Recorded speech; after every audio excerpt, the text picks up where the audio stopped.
How easy is it to get up in the morning when you know you're not doing all that it takes? It's not very easy at all. You can just lay there awake thinking, oh, what's a few more minutes in bed? It won't matter much anyway. Wrong. It does matter. It will matter. Now, how easy is it to get up in the morning when you're pouring it on, doing the best you can, anxious to get going, make progress toward your dreams? It's a whole different story.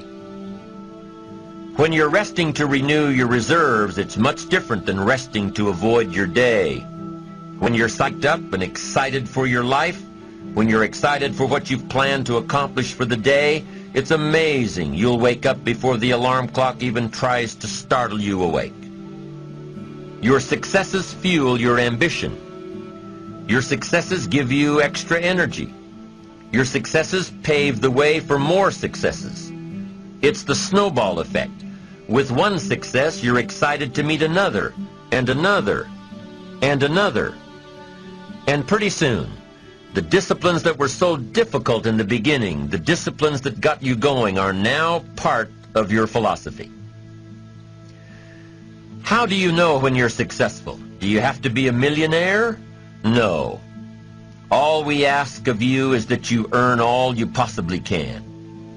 If you earn $10,000 a year and that's the best you can do, that's enough. God and everything else will see to it that you're okay.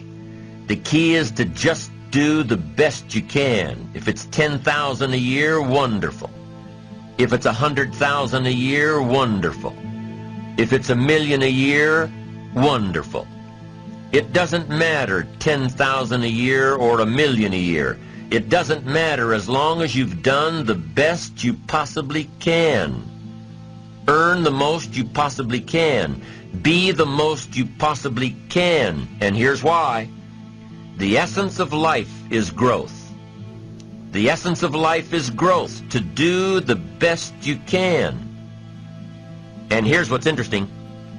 Humans are the only life form that will do less than they possibly can. Humans are the only life form that will settle for less.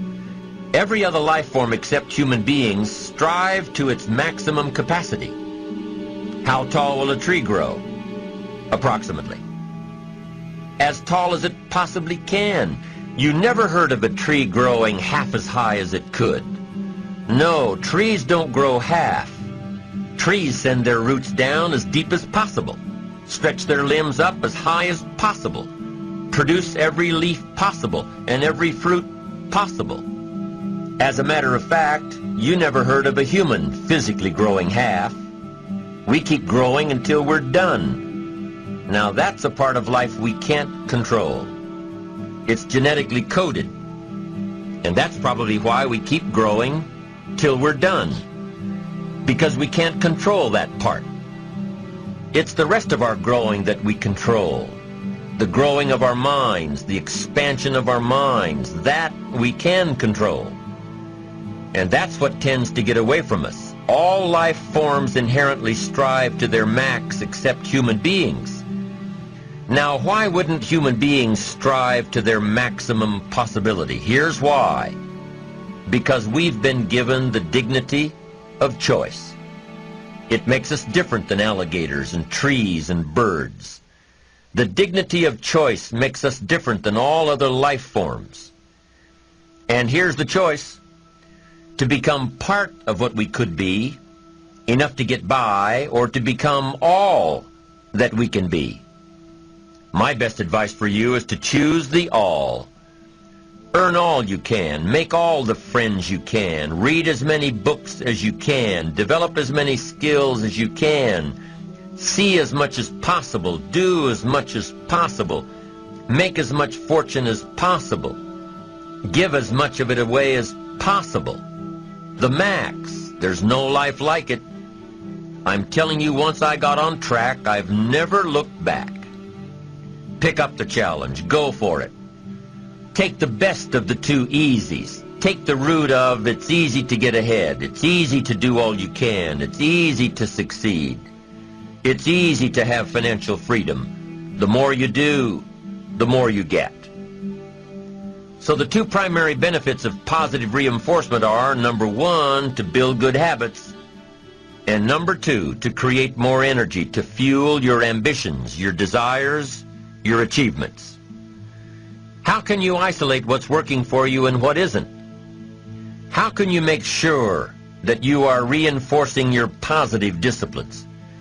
Well, if it isn't apparent, easy to see right away, if what you're doing is happening in such small increments that you're not sure if you're on track, then you need to be writing it down. You need to keep a journal anyway.